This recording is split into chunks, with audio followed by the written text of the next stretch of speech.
নমস্কার। আজ আমরা শ্রী চৈতন্য মহাপ্রভুর জীবন আর তার যে আলোড়নকারী ভক্তি আন্দোলন সেটা নিয়ে একটু গভীরে আলোচনা করব। হ্যাঁ। আমাদের কাছে শ্রী চৈতন্য মহাপ্রভু জীবন ও ভক্তি আন্দোলন বইটির কিছু অংশ আছে। উদ্দেশ্যটা হলো তার জীবন, শিক্ষা আর এর প্রভাবটা সেটা নিয়ে একটা স্পষ্ট ধারণা তৈরি করা। তাহলে শুরু করা যাক। অবশ্যই। শ্রী চৈতন্য তো এমন একজন ব্যক্তিত্ব যার প্রভাব আজও এত বছর পরেও খুব স্পষ্টভাবে বোঝা যায়। তার জীবন, তার দর্শন, এই জিনিসগুলো জানাটা খুব দরকারি। একদম। তো একেবারে শুরু থেকে যদি দেখি, তার জন্মসূত্র বলছে 1486 খ্রিস্টাব্দে নবদ্বীপে। হ্যাঁ, নবদ্বীপ। বাবা জগন্নাথ মিশ্র আর মা শচী দেবী।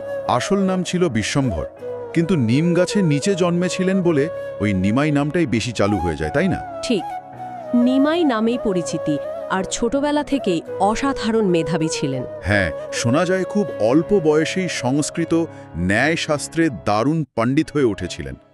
নিমাই পণ্ডিত নামেই তো খ্যাতি ছিল। হ্যাঁ হ্যাঁ, নবদ্বীপে তো রীতিমতো পরিচিত নাম ছিল নিমাই পণ্ডিত, কিন্তু জীবনের মোড়টা ঘুরে গেল অন্যদিকে। সেটাই, ওই গয়ায় যাওয়ার ঘটনাটা, তাই তো? একদম। গয়ায় গিয়ে ঈশ্বরপুরীর সাথে দেখা হওয়া এবং দীক্ষা নেওয়া, এটাই ওনার মধ্যে একটা বিরাট পরিবর্তন আনে। পাণ্ডিত্যের জায়গাটা নেয় গভীর কৃষ্ণ ভক্তি। আর এখান থেকেই তো ওনার ভক্তি আন্দোলনের শুরুটা আমরা ধরতে পারি। গৌড়ীয় বৈষ্ণব ধর্মকে একটা নতুনভাবে জনপ্রিয় করে তোলা। ঠিক, তিনি ভক্তিকেই, বিশেষ করে প্রেম ভক্তিকে সবার উপরে স্থান দিলেন।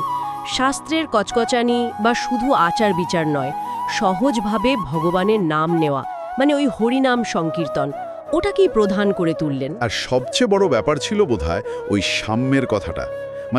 জাতি, বর্ণ, লিঙ্গ কিচ্ছু এসে যায় না, সকলেই ভক্তির অধিকারী। এক্কেবারে এই সাম্যের বার্তা আর হরে কৃষ্ণ মহামন্ত্র জপ করে নগর সংকীর্তন, এই দুটোই ছিল তার আন্দোলনের একেবারে কেন্দ্রে। আর তিনি তো শুধু নবদ্বীপে থেমে থাকেননি, এই সংকীর্তন ছড়িয়ে দিতে বেরিয়ে পড়েছিলেন। না না, একেবারেই না।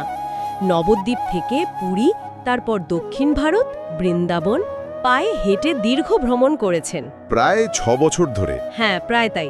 সূত্রগুলো এই সময়ের অনেক ঘটনার কথা আছে। সাধারণ মানুষের সাথে একেবারে মিশে গিয়ে তাদের কাছে এই প্রেম আর ভক্তির কথা পৌঁছে দিয়েছিলেন। তার দর্শনটাও কিন্তু খুব আকর্ষণীয়।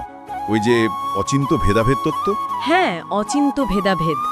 জগৎ আর জীবাত্মা ভগবানের থেকে এক, আবার আলাদা, এই ধারণাটা বেশ গভীর।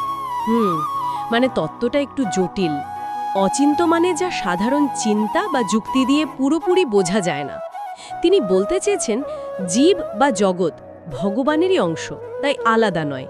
আবার ভগবান তার সৃষ্টিকে ছাড়িয়েও আছেন, তাই পুরোপুরি একও নন। কিন্তু এর থেকে বড় কথা হলো, তিনি জোর দিয়েছেন এই সম্পর্কের মূল ভিত্তি, অর্থাৎ প্রেম। কৃষ্ণ প্রেমকেই জীবনের সবচেয়ে বড় লক্ষ্য হিসেবে দেখিয়েছেন।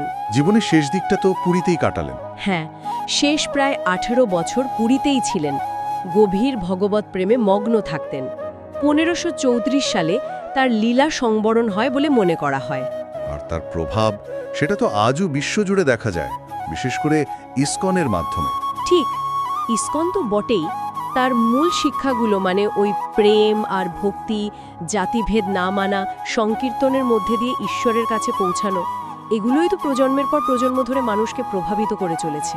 তাহলে আজকের আলোচনা থেকে আমরা দেখলাম শ্রী চৈতন্য মহাপ্রভু কিভাবে ভক্তি, প্রেম আর সামনের একটা বার্তা দিয়ে এক বিশাল আন্দোলন তৈরি করেছিলেন, যা আজও এত প্রাসঙ্গিক। হ্যাঁ, আর এখানেই হয়তো একটা প্রশ্ন রেখে যাওয়া যায় শ্রোতাদের ভাবনার জন্য। বলুন।